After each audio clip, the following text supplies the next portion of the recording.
conversando com o Adler, né, que a gente se encontra sempre aqui nos corredores da casa, nós tivemos, portanto, essa ideia de chamar o sistema financeiro para dentro da casa, para que vocês possam, claro, nos ensinar, porque vocês têm muito a nos ensinar. Nós estávamos recentemente, inclusive, com a comissão no Vale do Silício, e foi nos relatado o quanto o sistema financeiro brasileiro tem protagonismo no cenário global da inteligência artificial, iniciativas inovadoras como o Open Finance, o próprio PIX, quantas iniciativas que o sistema financeiro brasileiro tem desenvolvido que tem sido referência para o mundo. E daí a ideia de promovermos, portanto, esse encontro para que, sobretudo, possamos aprender com vocês. Então, queria muito, mas muito agradecer a toda a equipe da FEBRABAN que nos possibilitaram esse encontro em nome do Vicente, agradecer a equipe competente da FEBRABAN e dizer que nós estamos juntos para aprender com vocês e para promover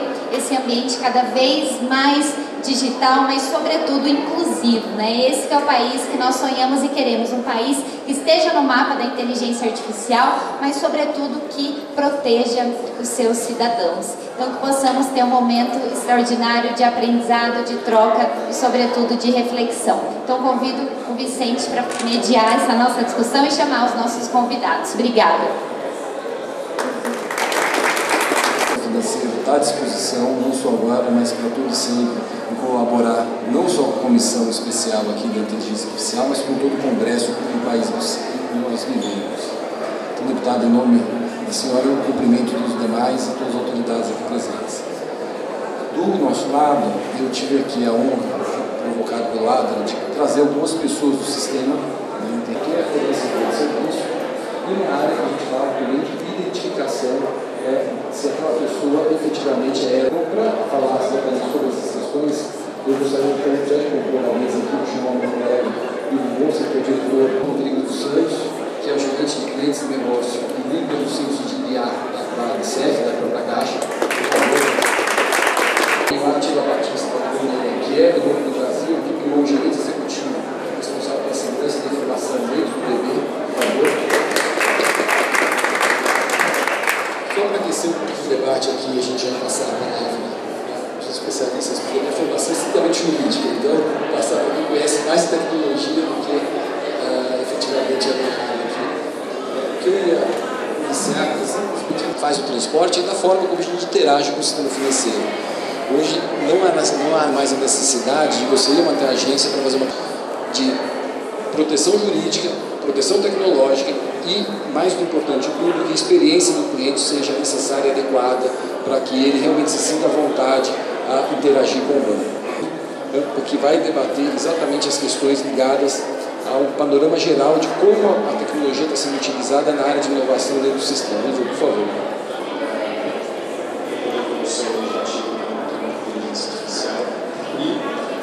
Para começar esse tempo com vocês,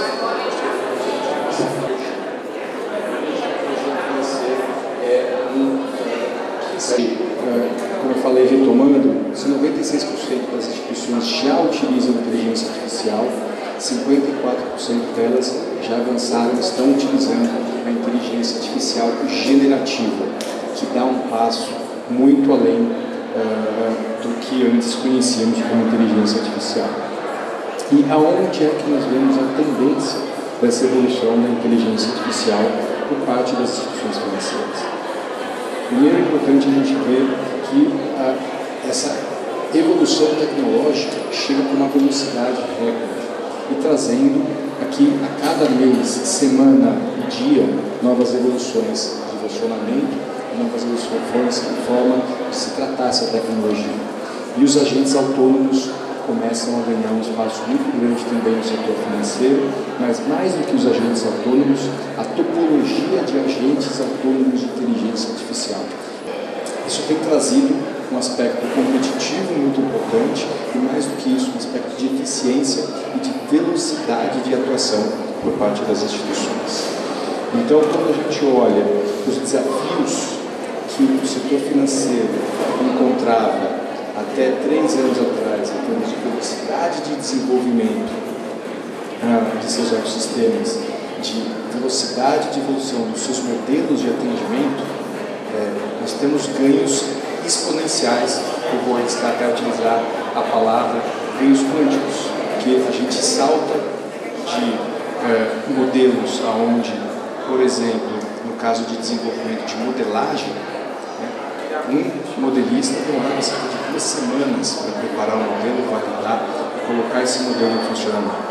Com a inteligência artificial a gente consegue evoluir, fazer o modelo em 2 minutos. Um nível de assertividade muito maior e, inclusive, com uma auto-reavaliação e evolução deste modelo conforme os comportamentos avançam. Então, esse exemplo é importante para citar a nossa capacidade de evoluir e trazer eficiência. Quando a gente olha os principais ganhos para o setor financeiro, você tem um nível de automatização e um nível de ganho de eficiência, seja na modelagem, como eu coloquei, seja em termos de oferta e relacionamento interno e até mesmo com clientes. Então, este é o maior ganho que nós vemos hoje. Ela também se destaca na identificação de riscos. Então, hoje, a inteligência artificial é uma ferramenta importantíssima. Meus colegas também vão tratar desse ponto aqui mais à frente, mas é uma ferramenta importantíssima na prevenção de fraudes. Pois a agilidade que a inteligência artificial traz a identificar transações fora de um contexto padronizado, de um perfil, trouxe ganhos muito relevantes e hoje 63% das instituições já vem ganho nesse aspecto. De forma geral, a inteligência artificial é ampla e transversal. Então, ela pode ser utilizada para qualquer tipo de tomada de decisão institucional. Hoje, nós vemos que 58% das instituições já vêm ganhos em velocidade e agilidade no ganho de tomadas de decisão interna. E, é claro, quando a gente fala de inteligência artificial, a gente também fala de velocidade e agilidade, portanto, como é que a gente customiza, através desse ganho, serviços para os clientes finais. E essa customização, que hoje se usa muito na palavra de hiperpersonalização, já alcança 47% das instituições financeiras. Ou seja, os ganhos são expressivos e eles avançam dia a dia. Esses desafios são importantes, a privacidade, a necessidade de regulação, mas assim como a velocidade da tecnologia avança, todo esse cuidado tem que ser desenhado. Então, se a inteligência artificial pode ser utilizada de maneira errada, nós temos que ter a capacidade de combater com a inteligência artificial também que elas atuam. Então, isso exige velocidade, isso exige flexibilidade e, portanto, regulações e leis que tragam um volume muito mais principiológico que regras rígidas. E isso vai trazer ganhos incríveis para a nossa sociedade, como, por exemplo, a questão de se ter um gerente, um assessor de investimento pessoal 24 horas por dia, te ajudando a alcançar os seus sonhos, te ajudando a equilibrar suas finanças, te ajudando a sair de dívidas, hoje contextos fora do que hoje uma educação financeira exige para que essa pessoa consiga ter uma vida financeira sustentável no setor financeiro. De forma geral, hoje a inteligência artificial já é parte intrínseca ao planejamento das instituições dos próximos 5 anos e além, é claro, mas qualquer atividade relacionada à inteligência artificial a nível mundial, as nossas instituições e suas áreas técnicas já estão à frente do uso dessas novas tecnologias e investindo diretamente na utilização desse serviço que vai garantir a manutenção do nosso sistema financeiro nacional como um dos sistemas financeiros nacionais pioneiros a nível mundial, superando inclusive muitas economias do mundo. Um ponto importante é que a AJA faz parte do dia a dia. Então, seja no nosso ambiente de trabalho, seja no nosso ambiente pessoal, a gente vai topar com ela em algum momento. E aí, um dos pontos importantes que eu tenho colocado é que a IA não veio para substituir força de trabalho. Ela veio para potencializar essa força de trabalho. Ela potencializa o capital humano. processo de adoção de trabalho, né, estimadas que a gente já economizou. Nós temos alguns exemplos de adoção mais claros, principalmente em atividades de back-office, análise documental.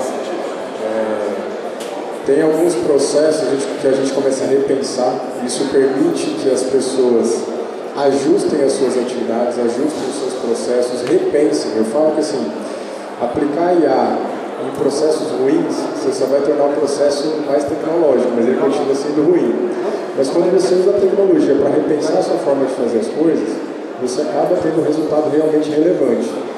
Então a gente tem colocado, e aí essas ferramentas, né, o desafio é falar assim, olha, nós fornecemos ferramentas homologadas, onde toda e qualquer informação que você coloca está protegida dentro de um ambiente corporativo. Você não tem motivo para usar ferramentas não homologadas, porque é um risco da inteligência artificial. Como ela está disponível para todos, eventualmente a pessoa pode pensar, não, eu vou compartilhar uma informação ou um documento, sei lá, com o ChatGPT, meu pessoal, e está tudo bem. Quando não é verdade, é um risco de vazamento. Então, há todo um trabalho de capacitação, de aculturamento, que é um grande desafio da IA. Em várias sessões de treinamento, sejam treinamentos virtuais, treinamentos presenciais, lives, para justamente explicar o modelo de uso, explicar como o empregado, né, pode tirar proveito dessas soluções e o porquê que ele tem que usar, né, soluções homologadas, soluções que estão disponíveis dentro do ambiente corporativo e qual é o risco de usar soluções que não estarão homologadas. E aí a gente precisava atender o nosso cliente e as dúvidas eram muito parecidas no início. Então, antes de direcionar ele já para o processo de contratação, a gente procurou esclarecer praticamente todas as... A FEBRABAN também, por ter trazido esse tema. Falar de futuro com inteligência artificial e segurança, cibersegurança, é falar do futuro, nosso futuro, do país, do mundo. Antes de entrar nos cases, efetivamente, de mostrar alguns usos, né, é importante a gente traçar um panorama do que tem acontecido no mundo, no Brasil, no setor financeiro, nos bancos e, principalmente, na sociedade, nas pessoas, porque nós estamos fazendo parte de tudo isso, da sociedade, tanto do país, né, quanto do mundo. É uma questão de sustentabilidade e eu vou falar para vocês um pouquinho sobre isso. A inteligência artificial é uma grande aliada da segurança, seja da segurança para proteger as empresas e as pessoas e os governos, como é também uma grande aliada para proteger as pessoas.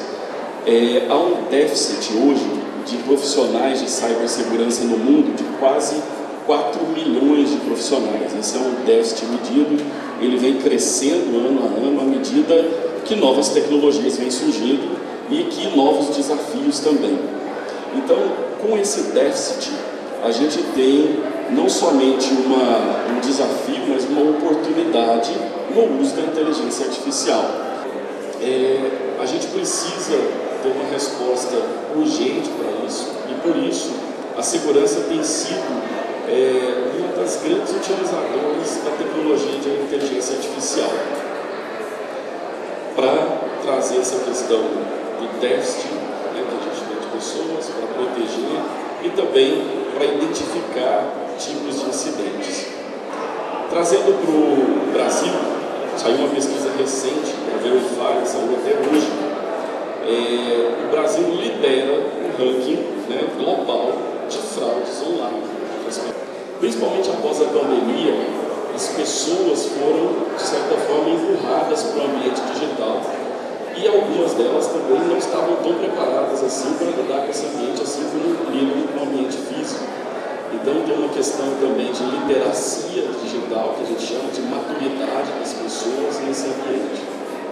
E aí, nesse contexto, o setor financeiro brasileiro é um dos que mais investe, não somente em tecnologia, mas também em segurança, proteção dos clientes, proteção da sociedade. Até porque no Brasil tem uma característica, o setor financeiro é considerado também uma infraestrutura infraestrutura crítica do país. Ou seja, é uma infraestrutura que, se ela parar, você pode parar o país como um todo, assim como comunicação, energia. E esse é um trabalho que a gente faz em conjunto, o FEBRABAN faz em conjunto, com várias organizações, órgãos do governo, que a gente faz esse tipo de abordagem. Não dá mais de 1 trilhão de eventos cibernéticos e de proteção antifraude que a gente tem que lidar. Humanamente, isso seria impossível. Então, a segurança ela vem utilizando a inteligência artificial ao longo do tempo e vem aprimorando isso, modelos de linguagem de máquina e agora um uso mais extensivo da inteligência artificial generativa para poder potencializar essa proteção, né, a tanto as empresas quanto aos clientes. Quando a gente está falando de empresa, a gente não está falando só do Banco do Brasil ou das casas representadas aqui pela FEBRABAN. A gente está falando de empresas que são responsáveis, né, por boa parte do PIB do país. Então as empresas também, no geral, são hoje um alvo de ataque. E quando a gente está protegendo o patrimônio das empresas e das pessoas, a gente está protegendo o país, a gente está protegendo o nosso futuro.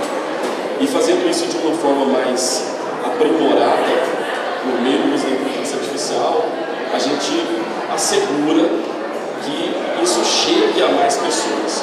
Hoje, uma empresa que ela é atacada, uma parte delas sequer chega ao ano seguinte. A empresa ela deixa de existir, né? E todo o ecossistema que está em volta dela deixa de existir por causa de um ataque cibernético massivo. Então, o nosso time, que é o Security Operations Center, que é a espinha dorsal da parte de prevenção a incidentes cibernéticos, 24/7, ele interage com todos esses eventos. Cada evento, gente, é como se fosse alguém procurando uma brecha no sistema, alguém tentando explorar uma vulnerabilidade. Isso tudo gera alertas que nós chamamos de eventos. Então, por isso que dá 1 trilhão, né? São várias tentativas por várias formas possíveis. Então, para fazer uma resposta a esse tipo de tentativa, a gente usa uma centena de ferramentas que juntas, né, imagina se lidar com 1 trilhão de eventos, uma centena de ferramentas, vários tipos de ataques diferentes, de todos os tipos. Então, a gente ter um modelo, né, de inteligência artificial que possa ser utilizado como a gente utiliza para isso, é muito importante, é essencial, não só para o sistema financeiro, mas para todas as empresas que têm esse volume massivo de tentativas de ataque, tentativas de fraudes. E por último, eu traria aqui, mas não menos importante, né, eu trouxe até porque é o ponto-chave aqui, a gente tem usado a inteligência artificial para prevenir golpes. Então, aqueles números que eu trouxe aqui no início, falando sobre o Brasil ser, infelizmente, um campeão mundial em termos de tentativas de golpes às pessoas, né, a gente precisa dar uma resposta forte e enérgica a isso para proteger a nossa sociedade. Então, nós temos modelos, né, que avaliam as transações quanto ao potencial de golpe. Então, avalia essa transação que a pessoa está fazendo aqui. É um possível golpe? Porque tem golpe que a pessoa mesma está fazendo e o criminoso ligou, foi passando o conto do vigário, a lábia ali na pessoa, né, eles são muito hábeis nisso. E é o próprio cliente, é o próprio cidadão que está fazendo aquela fraude contra ele mesmo. Assim como a gente alerta N outros tipos. Mas também para pedir, olha, me dê a sua biometria facial aí, me dê a sua biometria que você já cadastrou aqui e que está muito bem guardada aqui nos sistemas, para validar se é você mesmo que está fazendo, mas mesmo validando, isso aqui pode ser uma fraude. Então, é muito importante para proteger a sociedade. E por fim, é difícil falar pouco aqui sobre esse tema, porque até uma coincidência, a deputada falou lá do Vale do Silício, a gente acabou de vir de uma jornada lá também, mais uma, falando sobre esse tema especificamente. Então tem muita coisa, daria para a gente falar aqui por muito tempo, por vários usos, e a gente está à disposição para isso. Por fim, eu diria que é uma questão de sustentabilidade da sociedade. Não é só futuro do setor financeiro, é futuro da nossa sociedade. Há um conceito-chave hoje que é a sustentabilidade digital, que passa por isso. A gente ter um sistema sistema financeiro que seja protegido e que proteja as pessoas que fazem parte desse ecossistema. Muito obrigado. Bom, primeiro eu queria agradecer a oportunidade que a deputada Luísa Canziani está proporcionando para a gente aqui e, em seu nome, cumprimento os membros do Aguinaldo Ribeiro. É uma honra participar desse debate. Eu acho que essa iniciativa de diálogo, ela faz com que a comissão, né, dialogue com a sociedade, com a iniciativa privada, e isso traz um debate amplo e muito rico para a gente, todo esse aprendizado nesse tema. E esse diálogo é essencial para que o Brasil consolide uma regulação que consiga harmonizar risco, mas também um incentivo à inovação responsável e que a gente consiga, com isso, né, trazer um desenvolvimento maior para o nosso país, aliado à confiança da nossa sociedade. E a utilização de inteligência artificial no Itaú vem desde a década de 80, né, quando a gente pensa em atividades que envolviam modelagens de problemas de negócios a partir de grande uso de dados. Então, já era utilizado machine learning e inteligência artificial tradicional desde a década de 80. Então, já vem com uma experiência longa nisso.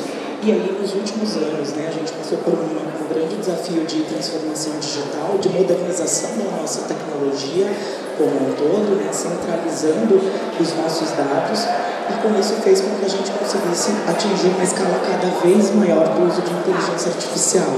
De adotar uma postura pioneira no mercado, experimentando os modelos de inteligência artificial, e especialmente os de inteligência artificial generativa a partir ali de 2022, 2023. Com essas iniciativas de experimentação, junto com a estratégia de transformação pela qual a gente veio passando, foi possível que a gente, né, fizesse uso ali, migrasse para a utilização de nuvem, democratizasse nossos dados, né, que, como o colega falou, é essencial para que a gente tenha resultados, os resultados esperados na utilização da inteligência artificial. E, a partir dessa unificação de iniciativas, né, e o fortalecimento desses pilares de transformação, a gente consegue enxergar o cliente em sua totalidade, identificando padrões de comportamento, necessidades e oportunidades ao longo do relacionamento que ele tem de ponta a ponta com o Itaú. Open source também, a gente faz fine tuning para poder utilizar os nossos dados próprios ali, e com isso a gente cria arquiteturas, muitas vezes de multi-agentes, para conseguir trazer cases que tragam benefícios para o nosso cliente, seja em termos de resultados diretos, de impacto direto dele, sejam impactos indiretos para o bem da eficiência, sejam impactos em relação à segurança e prevenção da fraude, como o Abdi acabou de falar aqui para a gente. A solução do cliente, proporcionando ali uma experiência personalizada, né, apoiando as decisões de investimento desses clientes, e com isso a gente busca especialmente democratizar o acesso dos clientes a esse tipo de orientação mais especializada em relação a investimentos, para aqueles que já estão mais familiarizados tomarem melhores decisões. Hoje esse piloto começou com 10 mil clientes, hoje ele está com 30 mil clientes, que ainda assim é um percentual bastante baixo da nossa base, mas para que a gente possa ter a segurança de expandir para toda a base, é super relevante que a gente teste bastante. Temos algumas experiências também de impacto indireto, né, como otimização de processos, atendimentos, né, de coaching ali para quem faz atendimento na ponta para o cliente, alguns ganhos operacionais de AIOps e enfim, de eficiência de custos também, assim como a gente também tem utilização para análise de documentos jurídicos, né, que ajudam a gente a analisar, interpretar, automatizar etapas de processos judiciais, e isso traz mais agilidade e inteligência para a operação, né? A gente consegue conciliar documentos, preencher campos, e isso ajuda bastante. Em seguida, a gente traz ali os princípios para a utilização ética, tanto de dados como de algoritmos. E isso complementa com a política de IA responsável, que traz os princípios que devem ser avaliados e as ferramentas aplicadas para que a gente... E os cases de uso estão adequados, são éticos e responsáveis. Eu vou botar um pouquinho mais em detalhes para frente aqui sobre isso. Criamos bastante treinamentos de cultura experiencial. A gente faz avaliação de fornecedores também, tanto os fornecedores que são das aplicações de inteligência artificial, como aqueles fornecedores terceiros que utilizam a inteligência artificial de qualquer tipo de risco e qualquer tipo de viés que esteja ali relacionado. Criamos também as atribuições de responsabilidade e documentação, que é super importante para fins de tecnologia. Com isso, a gente tem parceria com as mais importantes universidades, tanto no Brasil como no exterior. Então, temos parcerias com a Universidade de São Paulo, de Paraná, de Goiás, de Pernambuco. Eles acabam falhando em algum tipo dos itens que a gente checa na nossa política. E para isso a gente desenvolve ferramentas adicionais de guardrails ali. E isso acontece principalmente, às vezes, como toxicidade, então de falar a própria linguagem ali que a gente considera como adequada com o cliente, e uso de informações e até mesmo questões de vieses. Então esse time dedicado, e quando se utiliza da parceria com outras áreas do banco para poder fazer essa avaliação, ele olha viés, toxicidade, privacidade, eficácia, que vai olhar para a parte de acurácia, olha a segurança, olhando ali para fins de erros de funcionalidade e até mesmo de vulnerabilidades para fins de ataque, né? Então, e também na parte de vocabulários apropriados ao contexto que está sendo utilizado ali.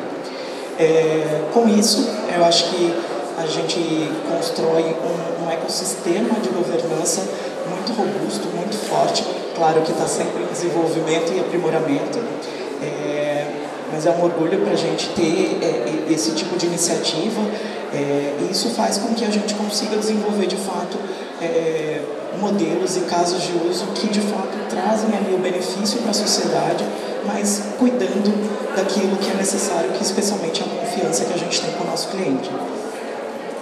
A gente criou também recentemente uma agência Lab, em que a gente pode testar alguns tipos de iniciativas aqui, dentro como se fosse uma agência real mesmo, então ela tem funcionalidades bastante interessantes. E isso, aqui para encerrar aqui a minha fala, acho que, como a gente falou, né, acho que a inovação e a disrupção ela é muito necessária, né? É a gente trazer aqui melhorias de processos já utilizados ou criar coisas novas, né? Acho que esse é o princípio da inovação. E aí, quando a gente alia tudo isso a processos de governança robustos, cuidados e tendo ciência dos riscos que a tecnologia pode oferecer, né? Ali testando, estressando os modelos, fazendo isso em um ambiente contido primeiro, antes de colocar para a sociedade como um todo, a gente entende que a inteligência artificial ela traz ganhos muito grandes, os resultados que a gente já vem experimentando aqui, até em níveis de satisfação de NPS com os clientes, é muito positivo. Então, o nível de utilização tem sido bem grande para esses projetos que a gente está trazendo. Sobre a regulação, eu entendo que o desafio e a oportunidade aqui é a gente garantir que a nossa regulação reconheça a IA como alavanca, tanto de soberania, competitividade, eficiência, inclusão, e que o uso ele tem que ser feito sempre, obviamente, com responsabilidade, segurança, transparência e prestação de contas. A força do humano, hein? Então vamos lá. Bom, obrigada pelo convite, deputada Luísa, deputado Aguinaldo, Febraban, é um prazer estar aqui, falar mais uma vez sobre inteligência artificial. E mais uma vez, porque assim, tá claro, casamos com a inteligência artificial.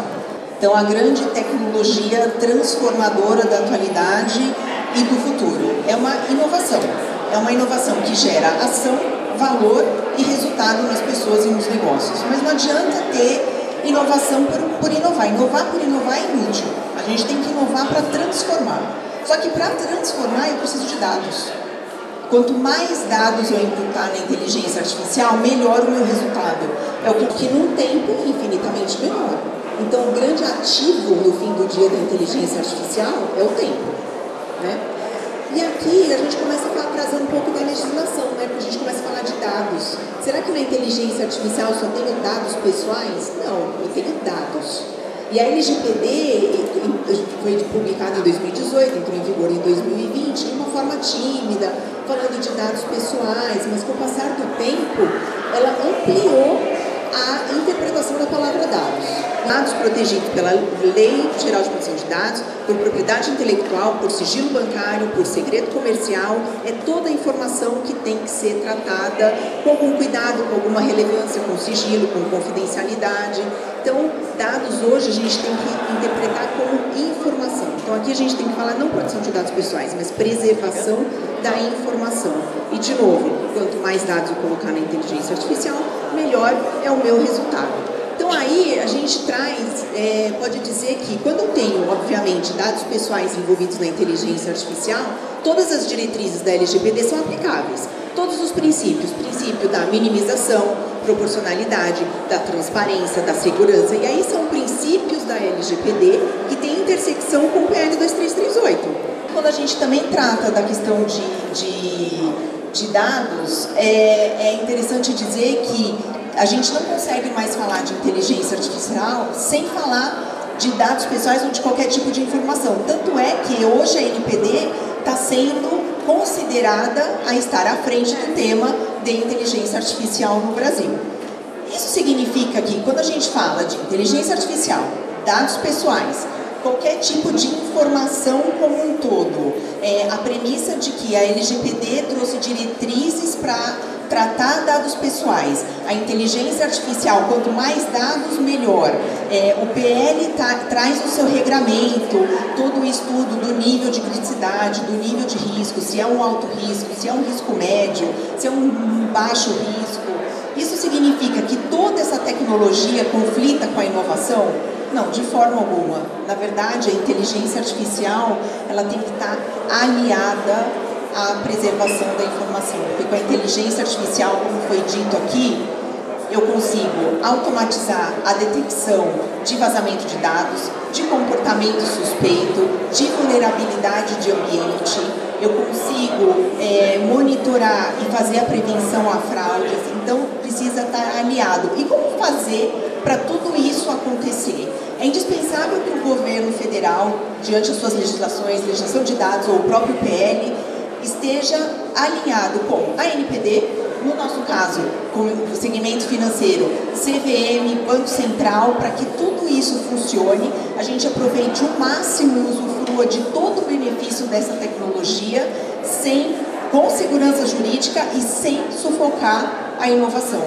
E sempre observando os riscos, evitar um viés discriminatório, um uso excessivo, uma dependência excessiva, a não revisão humana, o não acompanhamento, ter capacitação das pessoas que usam inteligência artificial dentro das organizações, independente do nível, desde o estagiário até o presidente da empresa.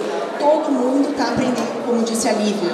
Estamos aprendendo juntos, é uma novidade que veio para ficar. Então, de novo, casamos, temos que usufruir o máximo possível, sem confiança excessiva, com segurança jurídica e com revisão humana. Obrigada.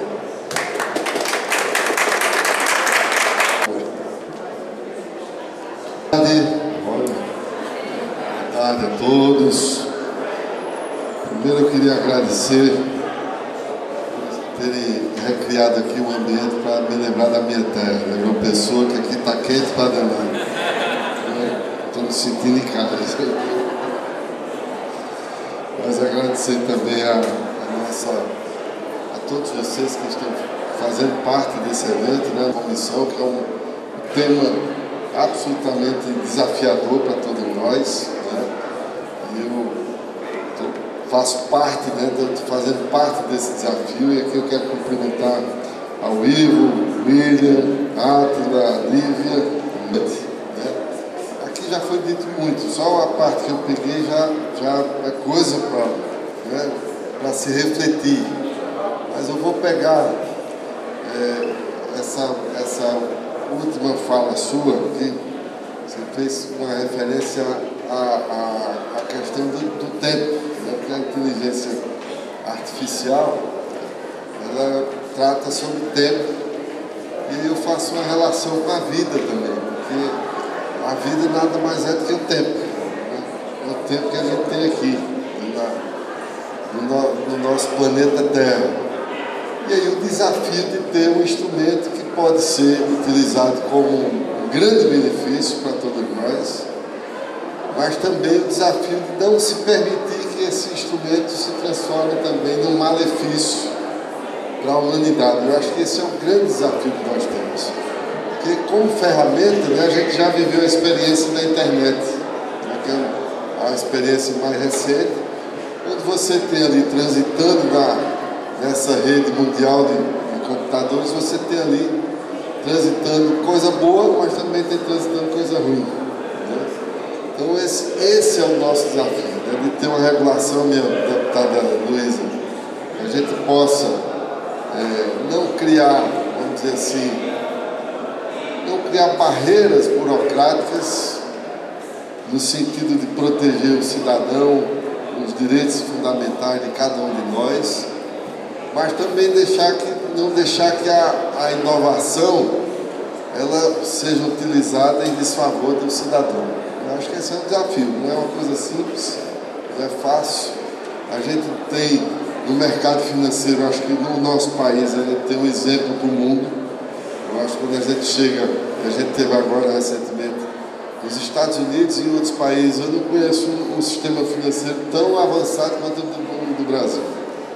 O nosso, se tem assim uma coisa que a gente pode usar como referência para o mundo todo, é o nosso sistema financeiro. Inclusive nas suas camadas de proteção para os próprios cidadãos. Então, acho que o nosso sistema é extremamente eficiente, rápido, né?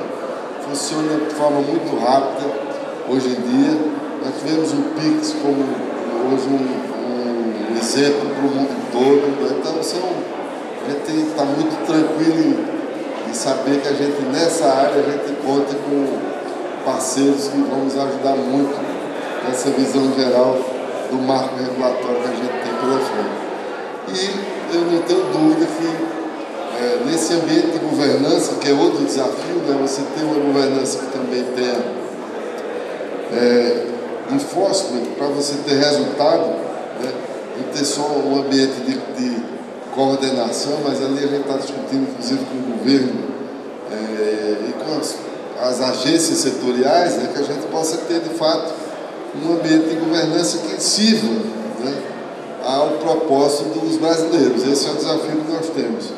E para isso a gente está conversando, estamos nessa reta final agora, nos debruçando, para poder entregar ao Brasil aquilo que a gente deseja, que é ter um marco regulatório que seja eficiente.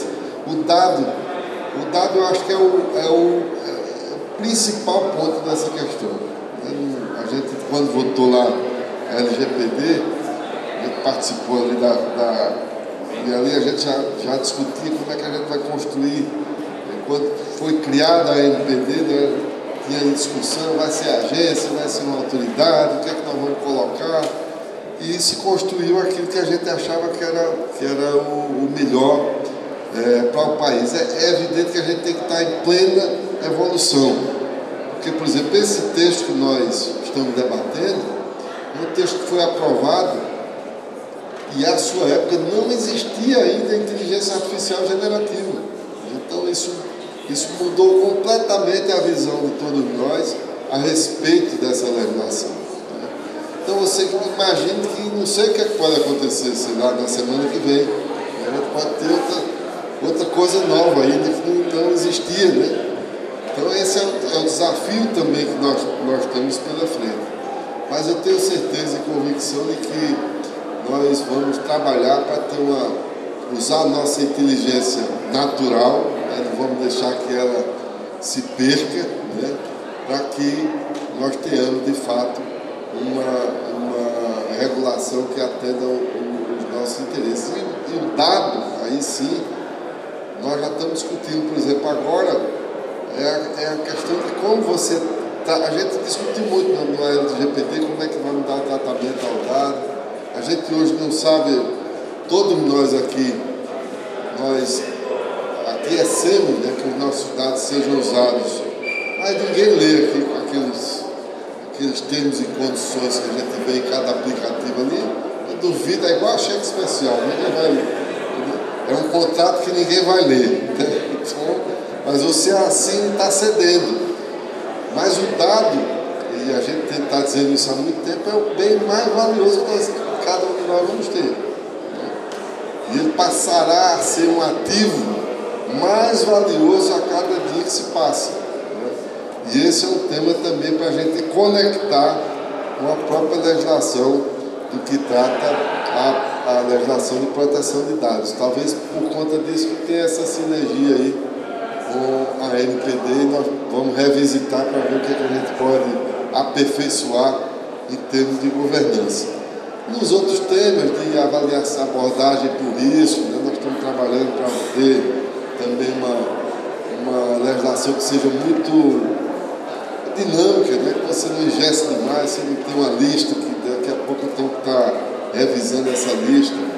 Eu me lembro já, porque na tributária eu me lembro da lista do IPI, que a gente vira e mexe, você estava ali mudando o que é quem. Mas o cuidado também nessa governança de você não ter superposição, né, para que se gere burocracia e a gente evitar o máximo de insegurança jurídica, que eu acho que esse é o grande problema que nós temos hoje no nosso país, não só nessa área, mas em muitas áreas que a gente tem.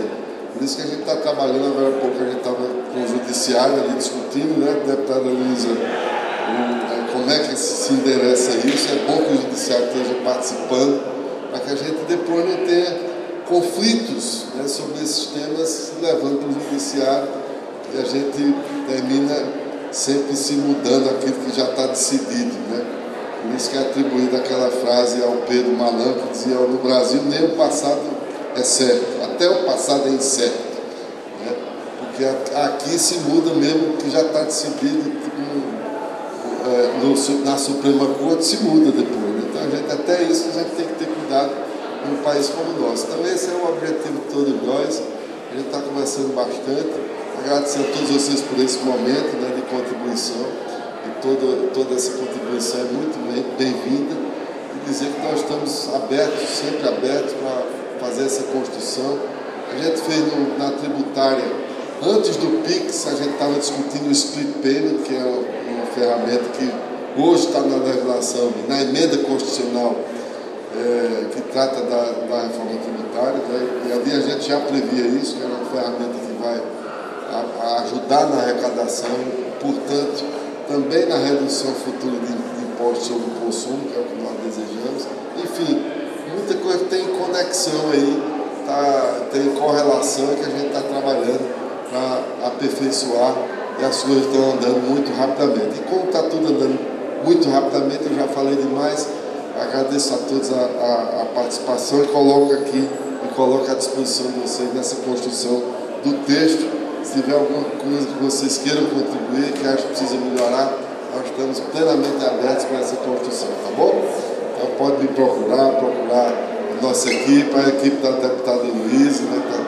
A turma está toda aqui à disposição de todos vocês. Muito obrigado.